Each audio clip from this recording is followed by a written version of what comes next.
Welcome back. Sorry for the delay this afternoon. We had to some food and then it was a bit tight. So anyway, we're back. Thank you for waiting for us online. And this afternoon, it's my great pleasure to welcome our last two speakers, starting with Jaime Grunlan. Dr. Jaime Grunlan from Texas A&M University. So he's holding the Leland T. Jordan 29 Chair of Mechanical Engineering. And he's been working in Texas A&M for the last 20 years. He held joint appointments in the Department of Material Science and Engineering and the Department of Chemistry. And he research focuses on thermal and transport properties of polymer nanocomposites. He is also a world leader in organic thermoelectric materials, supergas barrier layers, and environmentally benign flame retardant nanocoatings. He holds 17 issues, US patents, several EU patents. He has published more than 200 papers. Well, I will stop here for the sake of time. Merci really an excellent and very special invited speaker. So, Jaime, please give us what you can. Merci, Vincent. Thank you for inviting me. Yeah, I'm very glad to be. I was going to say some French things to begin, but I decided just to stay on time, I will just do English. American English, not British English. Okay, so if you don't understand, then you can ask the question at the end of the seminar. Okay, yeah, I'm Jaime. You can see, but it's actually Jaime. You see? Only my NGM, yeah, but gem is only if there's apostrophe here in this position. But yeah, but anyway. Yeah, my parents were missionaries in California, and so it's really a Spanish name, and they call me Jaime, but all of the Americans call me Jaime, because that's the English pronunciation of this name. And I'm at Texas A&M, and I'm in 3 departments: material science, mechanical engineering, and chemistry. I think most of us are chemistry. Yes, maybe. Maybe you don't know what does United States look like. It looks like this. But if you are from Texas, this is the United States. Everything, it's either not Texas or Texas. And by the way, if you put France here, it's the same size as Texas. Different shape, but it's the same land area. And you have 2 times the people in France that we have in Texas. So we have a lot of land, a lot of desert. See, because here it's green, it's nice and green. Here it's desert, but oil. So we are rich state. So not so many cows in the desert. They like to have the grass for eating. And then maybe you know Dallas because there was a famous television show for the older people. That's an old television show. Houston, maybe you don't know, Houston is the 4th largest city in the United States, and it's actually probably in 10 years it will be the 3rd, because Chicago is shrinking and Houston is growing. So they're very similar now, and Houston will be above Chicago. So you know it's New York, Los Angeles, and then Chicago, and then Houston. Maybe you don't care, but anyway, those are the big cities in the United States. This is part of your education about, because I'm the only American speaker at this symposium, right? So we have to learn some things. You probably never heard of Corpus Christi or McAllen or any of those things. But San Antonio is famous place also. Okay. This is the university. The biggest building is the football stadium. This is the football. And then it's as big as the rest of the whole campus, pretty much. But anyway, the campus is 3 or 4 square kilometers, and it is 200 buildings with 62,000 students, and power plant and police force and fire department, everything. It's a city by itself. Yeah. And here there's golf course. You cannot see it. It's here. And then the back of the campus, you can see all the buildings. But even here, there's more buildings, it's too big of a picture. We cannot fit everything. Most important building, I told you, is the football stadium. It holds 102,000 people. So the whole city of College Station can fit here. I'm just here. Yeah, it's for American football, not soccer. And this is the marching band. And they are making, we call it the Block T of Texas A&M University. Yeah. Okay. The talk will go much faster after the beginning. It is slow to begin to make you feel more comfortable. So we actually now have almost 800 professors for engineering. And you can see the different numbers here. And many people now are looking at this Shanghai ranking system. And so the engineering school at Texas A&M is number 10 in the Shanghai ranking in the world. They're number 10 in the world, but also only number 10 in the United States, according to US News and World Report. But it's because Shanghai uses only numbers, US News uses reputation. So of course, Harvard always gets high reputation, even if their numbers are smaller, something like this. So my research group, I'm a polymer and polymer nanocomposite person. And most of my research is focused on these topics, but on a more fundamental level, I'm doing everything I make uses polyelectrolyte complexation, okay? But we have a lot of focus on the polymer nanoparticle interaction. Everything is water-based processing, so it should be more environmentally benign, not friendly necessarily. Renewable chemistry means we are beginning to use a lot of naturally occurring polymers, chitosan, alginate, pectin, phytic acid, things like this. You would say phytic acid in French. This is my current research group. Every student is American. That's impossible for engineering professor to have only American research groups. So that's interesting. That's good for me. It means I can have military project and not have so much trouble from the government. I'm not going to talk about all of these topics, but I will show you techniques, and you can make all of these properties using the techniques that I will show you. So I'm going to show you platform technology, and polyethylene can have all of the properties that I will show you here. So, but I'm going to focus on heat shielding, flame retardant, and gas barrier, even though there are many, many more properties. So I will show you two techniques. One is not so easy for commercial industry, and one is much easier for commercial industry. The more academic system it's called layer by layer assembly.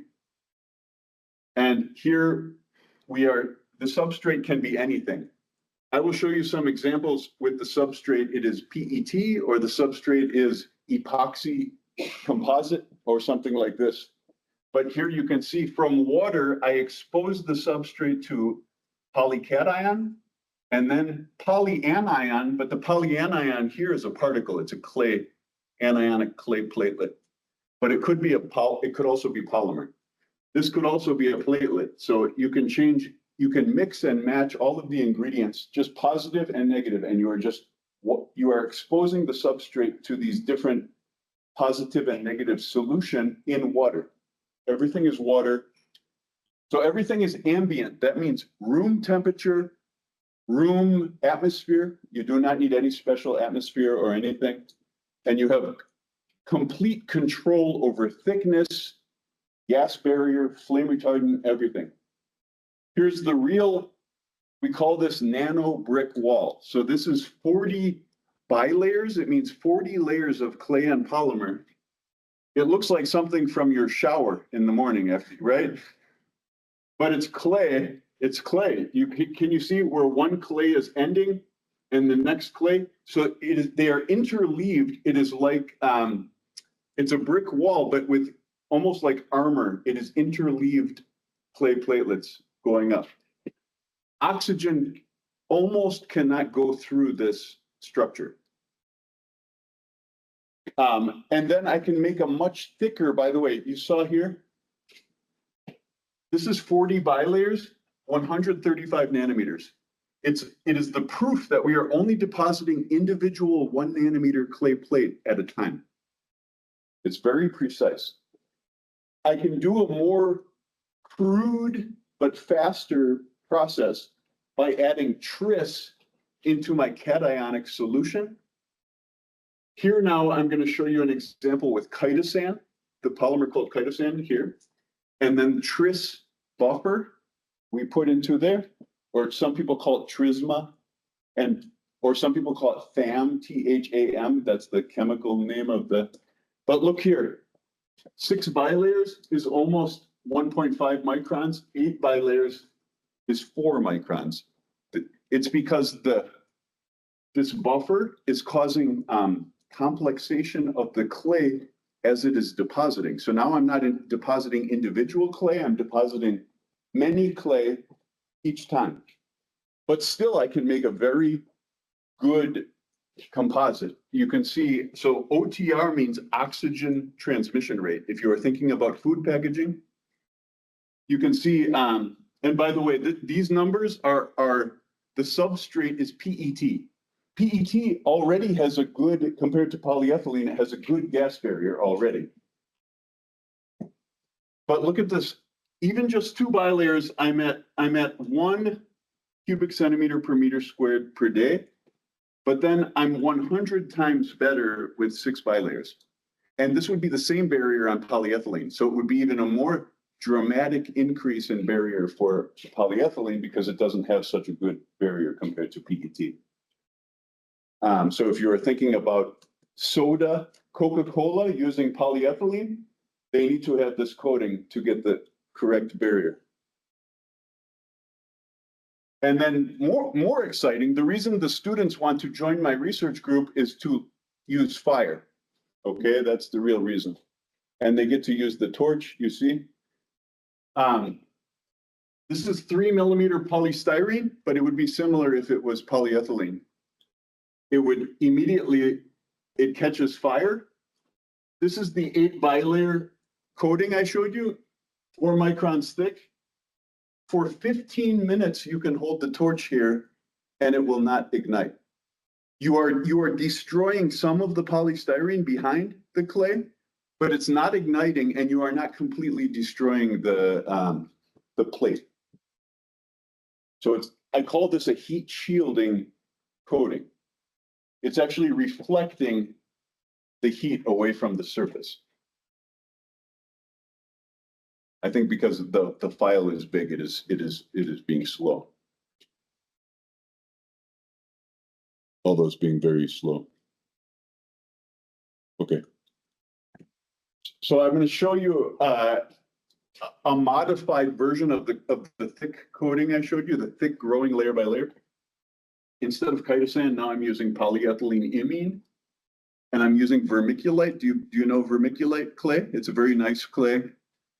But for melt mixing, it's very difficult. So if you try to melt mix this into polyethylene, you will have a very difficult time, especially if you want to put as much. My coating that I'm making has 80 to 90 weight% of the clay in the composite. And I'm using this, here's the real name of this tris buffer. It's tris hydroxymethylamino-methane. That's why I don't call it this name. It's too long. You can call it TAM or tris or trisma. Okay, anyway, when I put this onto, so then I do the layer by layer. Now it's on carbon fiber reinforced polymer composite. This would be aerospace epoxy composite with carbon fiber. And we just do the layer by layer. You can see this work is very recent, very new work. And then we took a torch and we put it on the composite, but then the composite was being stretched in, we call it Instron machine. You know, it is the stress strain machine in tension.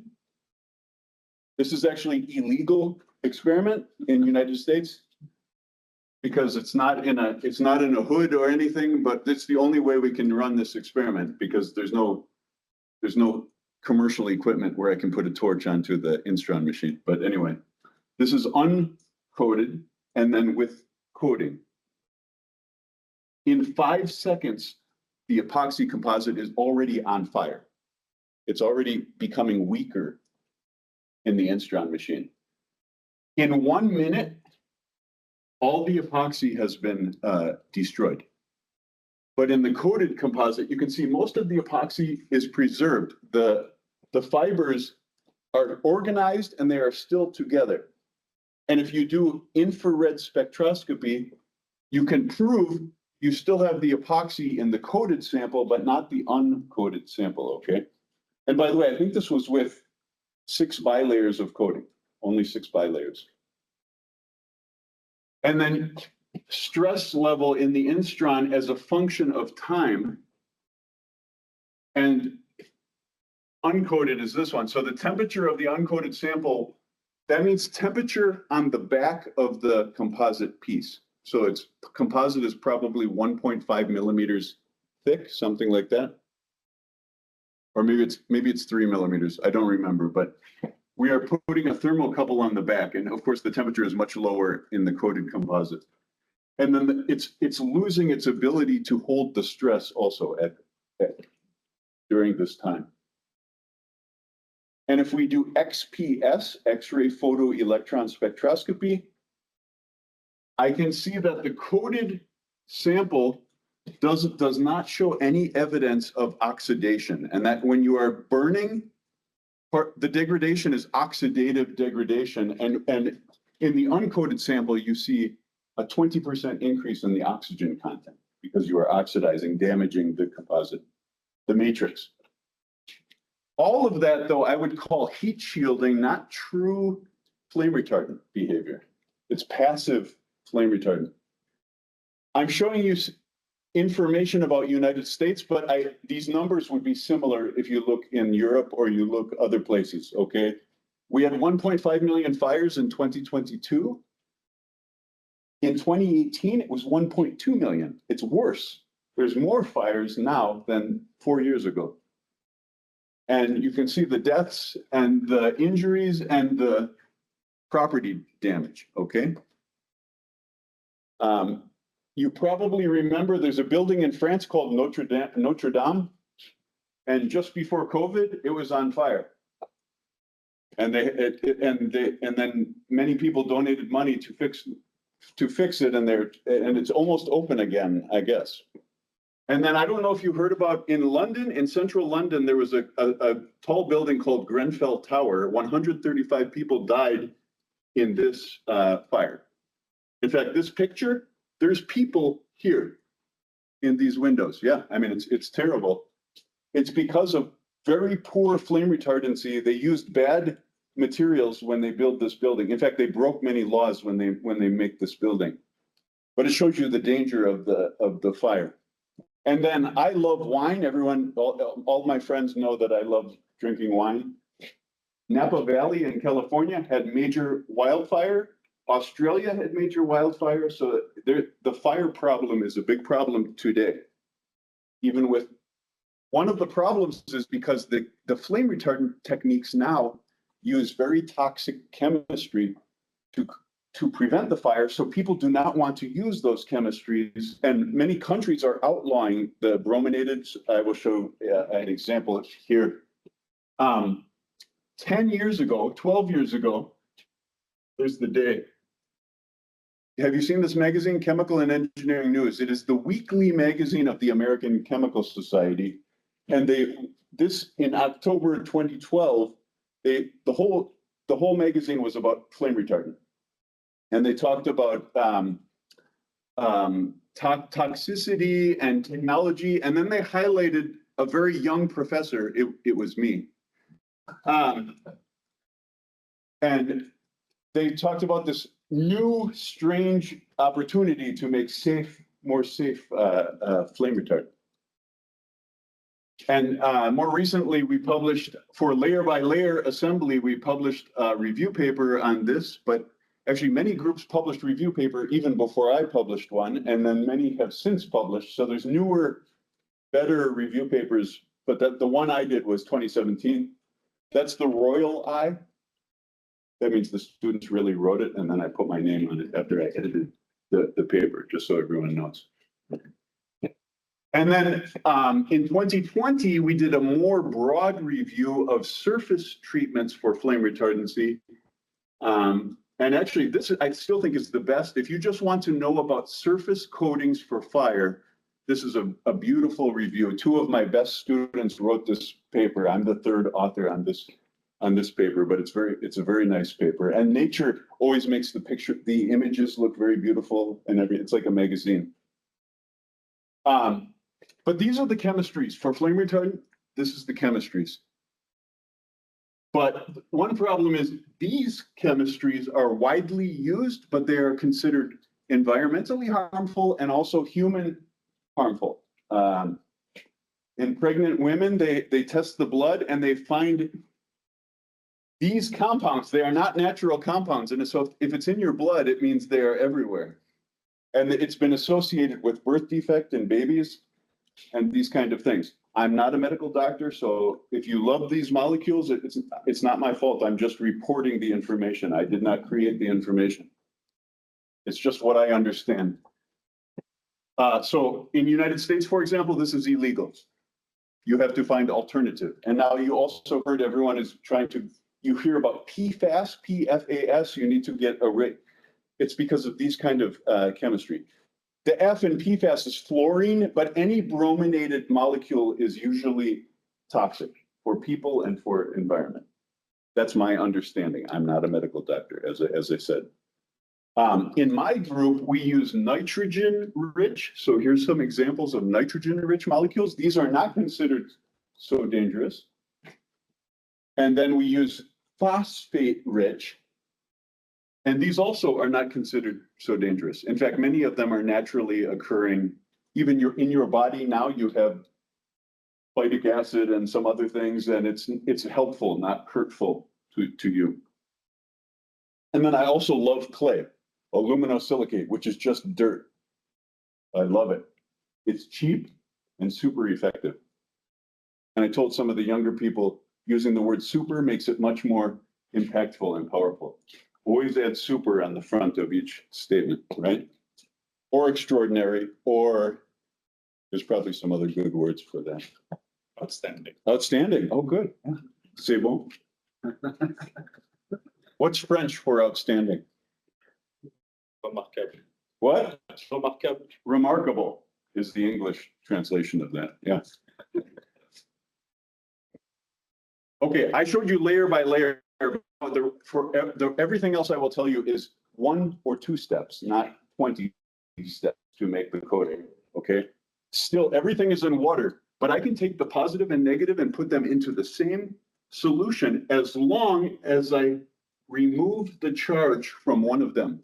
If I can remove the charge, and I can do this with pH, or I can do it with salt, and even with concentration, I can play with this. And I can make either a solution, a stable solution, or I can make a stable coacervate. Have you heard of this name coacervate before? If you know polymer emulsion, coacervate is almost like a polymer emulsion.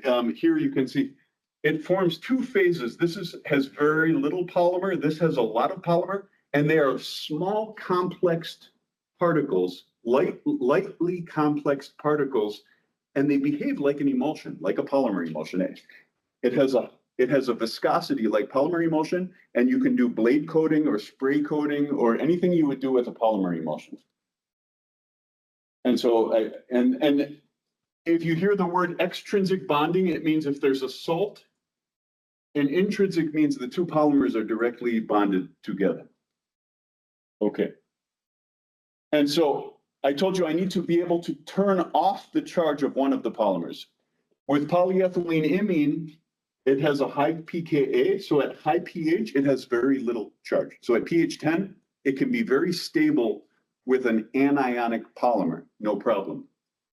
And I will show you an example. So then I will change the pH to cause complexation.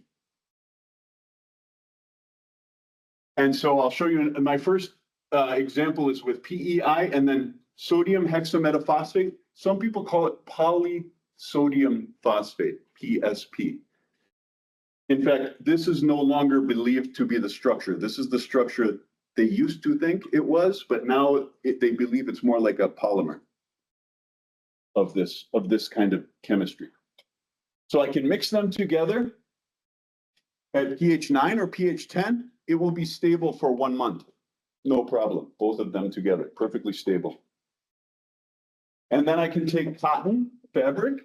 I can put it into this solution. When I take it out, it's called untreated PEC because I have not changed the pH. This is pH 9.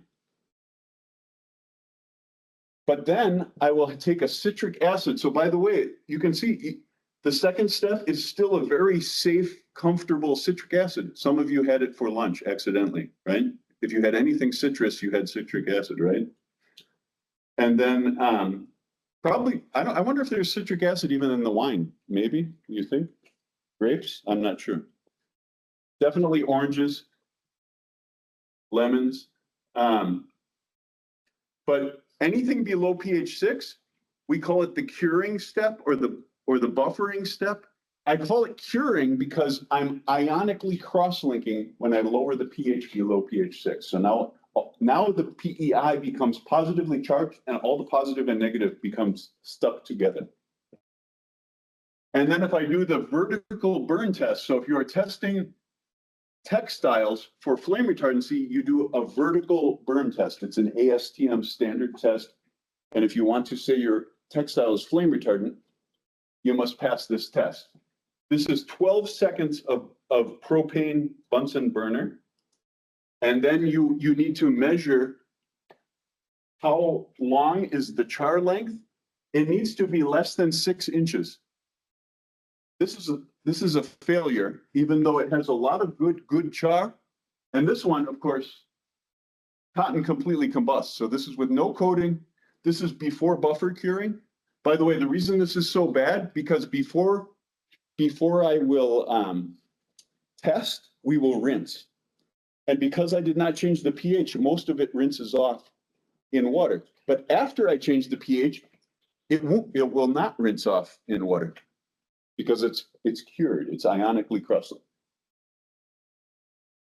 The other very nice thing, just like layer by layer assembly, you cannot see the difference between coated and uncoated samples. It coats every individual 10 micrometer diameter fiber, which is impossible for just about any other coating technique that you could possibly use.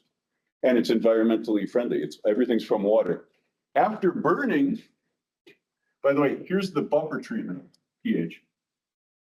After burning, you see here, you don't see any bubbling.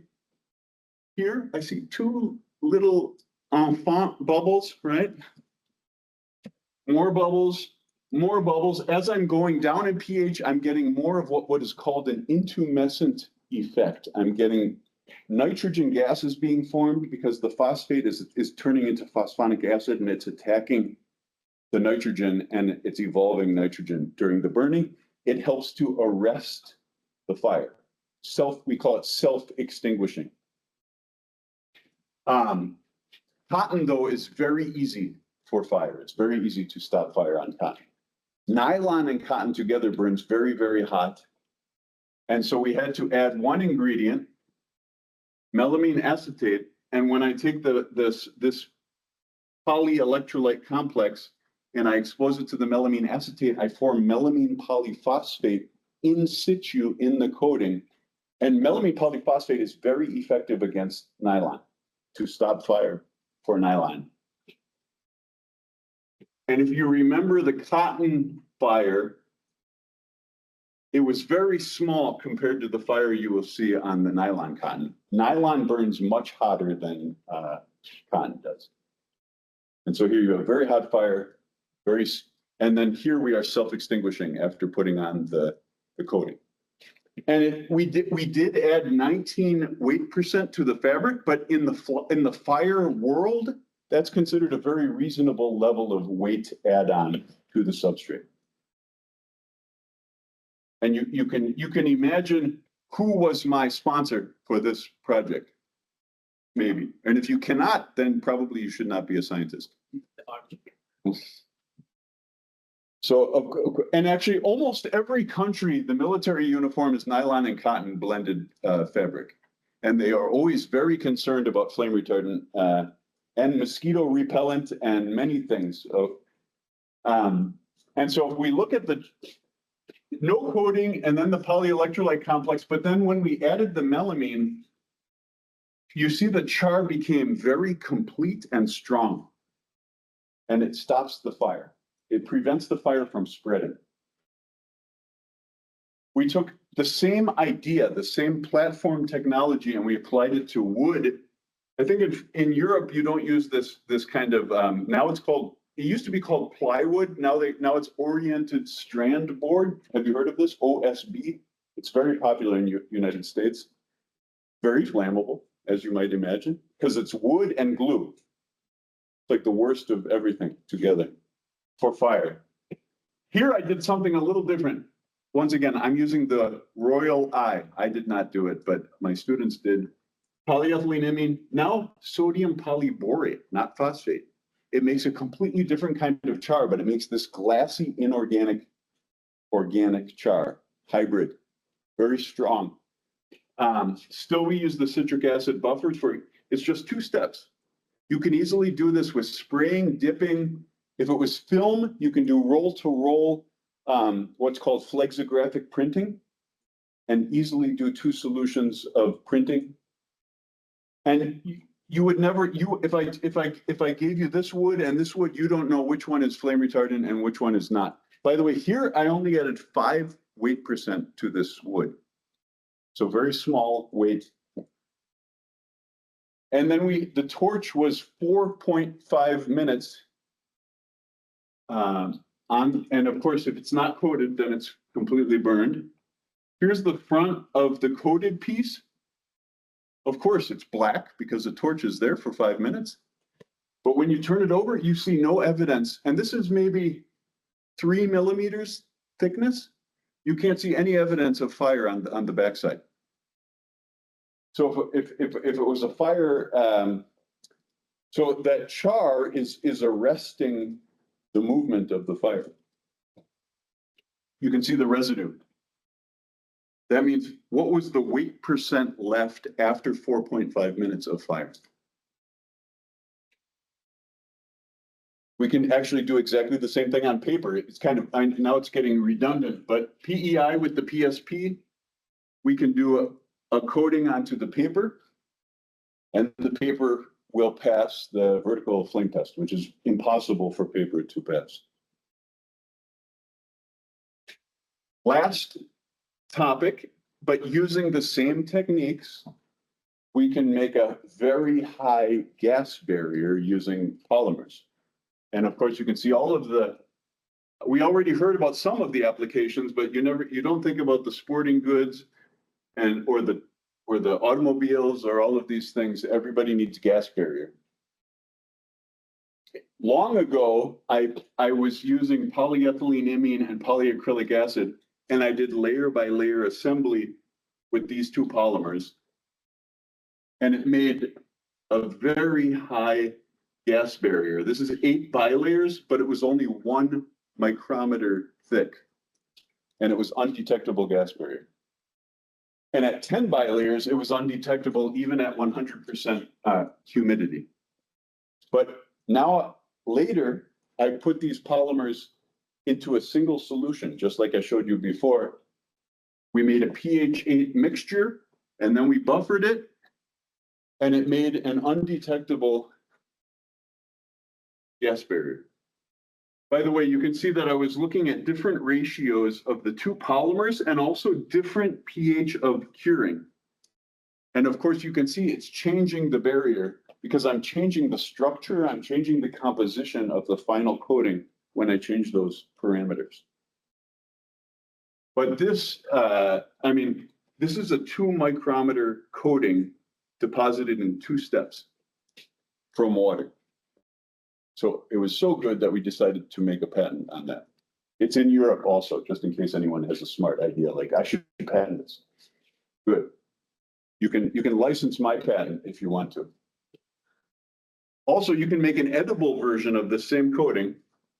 Instead of PEI, I can use chitosan. Instead of PAA, I can use pectin. And it makes a very similar coating. And very high barrier. But by the way, because of the natural pHs of these polymers, we are doing the opposite of what I showed you before. Here it's low pH. It is a stable mixture. And then at high pH, it makes the cured composite of these 2 materials. We did this on PET, but once again, you could do this on polyethylene. The same. And the bare PET had this barrier, and after oven drying or blow drying, we got a much better gas barrier. And then we took food, bananas, dipped it into the solution, and you can see that the bananas survived much longer with an 800 nanometer gas barrier coating, and apples also. You know, when you cut the apple, it immediately becomes brown because of oxidation. But look how, I mean, 3 hours, this still stayed very white, and this is completely brown, this apple. And because it is only 800 nanometers thick, probably you would not even know, even your mouth would never know that there was something there. So the questions that everyone asks me are these ones. But you can ask other questions or you can ask these questions also if you want to, but you can see my answer already for these questions in green. And I'm done. Am I on time? Was I below time or on time? Overtime? Perfect. Yeah. Parfait. Yeah. Thank you. Yeah. Thank you for this. We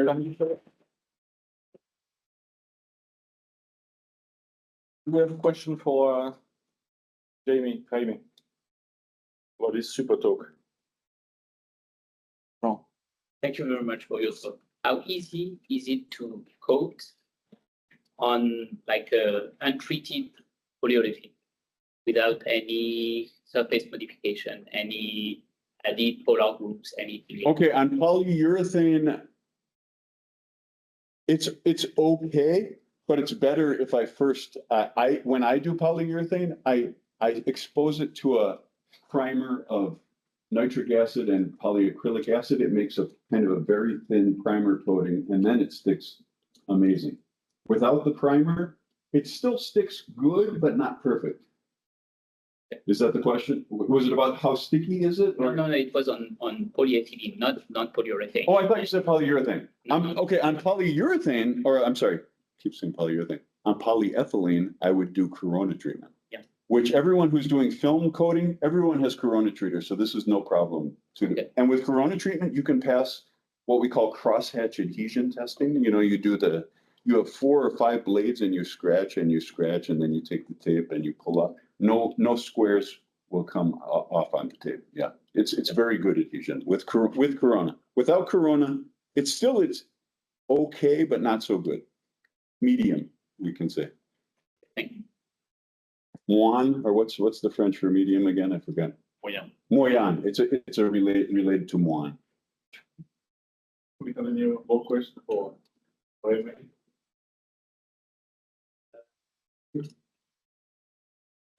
Thank you very much for this presentation. I'm thinking about the refractory composite that are used as shielding. Is it the same principle here, or it's completely different?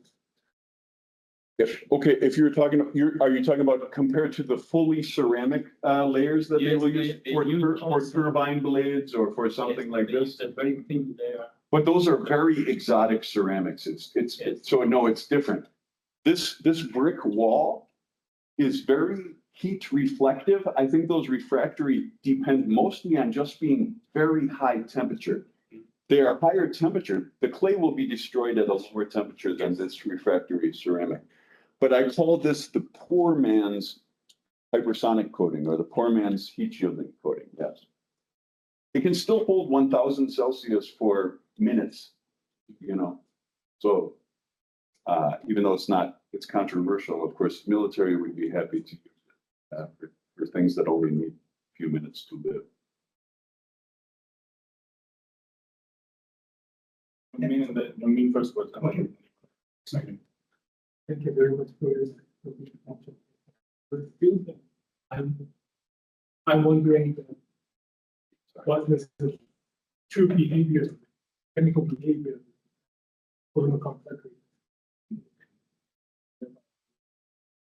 Should we label that other topic? Oh, no, I think it's not. it's still hydrophobic. It's more hydrophobic than before, but it is still hydrophobic. I mean, most of the layer by layer, if you put a drop of water, it will still, contact angle will still be very low. But you can play some games. For example, nothing I showed you here used the covalent crosslinker. When I add covalent crosslinking, I could add glutaraldehyde, or I could add some other kind of cross-linking chemistry, and then you will see that it can actually become slightly hydrophobic, and probably also more durable. So what happens if balance of chemistry? Yeah, if it was not covalently cross-linked, and you put this into 5 molar sodium chloride, you will destroy the coating. But to be honest, for some companies, they were very excited about this because it means you could recycle and easily then strip off the coating. Because in normal condition, if it's food packaging, it will never see 5 molar sodium chloride in its life, or it would be a very strange situation. Is ocean water? I don't even know the molarity of ocean water, but most food packaging will never see such condition. So there's no chance of the coating degrading under normal everyday condition. But then when the company wants to strip off the coating, they could just soak them or move the coating through the high salt, and it would still be relatively environmentally benign. And maybe you could even recover the polyethylene. Depends if it isn't worth it for money for the money. Yeah. Was there one more? Yeah. Merci for your nice talk. Just a question on the coating on nylon or cotton. Could you comment on the adhesion? Yeah, the adhesion is very strong, but when I'm at sometimes I am going to the textile conference, and the first question everyone will ask me is wash durability. I mean, in the washing machine. There's no more aggressive, dangerous environment than the washing machine. You don't know how dangerous is this. The whole job of the washing machine is to tear off everything on the surface of the fiber.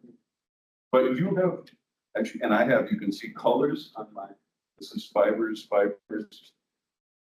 And I put this in the washing machine and the color is still there. It means the chemistry to anchor and cross-link is already known. And so in the background, I don't show it in these kind of presentations because it's not the sexy part of the research. But if I use the same kind of techniques they use in the dyeing industry to put the color onto the fibers, I can make it wash durable. If I don't do those, then in 5 washes, then I will remove the coating. So I have to do anchoring and cross-linking for the wash durability. Yes. But you know, to be honest, it's going to be way more still much more environmentally friendly than the current. You know, to make very good flame retardant fabric, they are doing something called back coating, where they put this just very heavy, uncomfortable layer onto the fabric. Or my students have these blue jackets that are very heavy and they're probably made of wool or something like this. And nobody wants to wear those. I want to have the flame retardant on something comfortable and more friendly. So that's kind of the goal of our work that we are doing. Yeah. So this means there is a special function on the cotton and on the. I can tell you, yeah, so the chemistry that you would use for cotton is totally different than you would use for nylon, for example, and polyester. Each of them are different. There are books, this is old, this is like 50 years old chemistry. But no one did it with my technology because my technology didn't exist until 10 years ago. So, yeah, so then of course I'm going to patent the dyeing. I'm putting two things together that were never put together before. So for patenting, we would call it a utility patent because it's not composition of matter because there's nothing new. I don't know if you use the same terminology in France or other country, but we have several kind of patent. Yeah. But we have the mother patents for this technology. And so when other companies come and work with me, I give them field of use. And then more patents can come from this topic. Whatever is the topic, food packaging, wood for construction, different things. Cotton fabric. This is polyester, but yeah. Nike. Or no, this isn't Nike, this is some other brand, but this, I can feel it, it's polyester. If it's stretchy, it's polyester. Now everyone's going to be wondering about their own fabric. You are wearing cotton or nylon or polyester or a blend of those. I 100% guarantee it. Or maybe silk, but still that's like a variation. All right. I'm tired and hot now. Thank you, Jamie, for.